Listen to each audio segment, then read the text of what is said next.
शिंदेंच्या भेटीबाबतचा विषय काल संपला असं राऊत म्हणाले। शरद पवार सुप्रिया सुळे यांच्यासोबत बोलणं झालं असंही संजय राऊतांनी म्हटलं। एकंदरीत आम्ही आमच्या भावना व्यक्त केल्या असं राऊत म्हणाले। शरद पवार शिंदेंच्या भेटीला आम्ही फार महत्त्व दिलं नाही असं सुळेंनी म्हटलंय। शरद पवार शिंदे भेट कॅज्युअली झालेली घटना आहे असंही सुळे म्हणालेले आहेत। शरद पवारांनी एकनाथ शिंदेंची भेट घेतल्यानंतर आपण टीका केली होती, त्यानंतरचा टायमिंग आहे तुमच्याकडनंही फडणवीसांची भेट घेण्यात आली।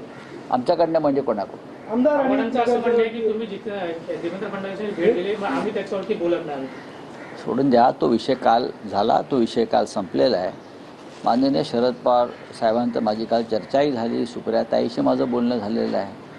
आम्ही आमच्या भावना व्यक्त केल्या, बस। आम्ही त्याला फार महत्त्वही दिलं नाही, कारण आम्हाला म्हणजे एक आमदारांसाठी साहेब कुठेतरी बसले तर योगायोगाने ते शिंदे साहेबांचं ऑफिस निघालं। शिंदे साहेबांचाही मनाचा मोठेपणा, कारण का शेवटी ते एका मोठ्या पदावर आज आहे आणि त्या मोठ्या पदावर असताना कॅबिनेट चालू असताना ते खाली आले, पवार साहेबांना दोन शब्द बोलले आणि परत कॅबिनेटला गेले।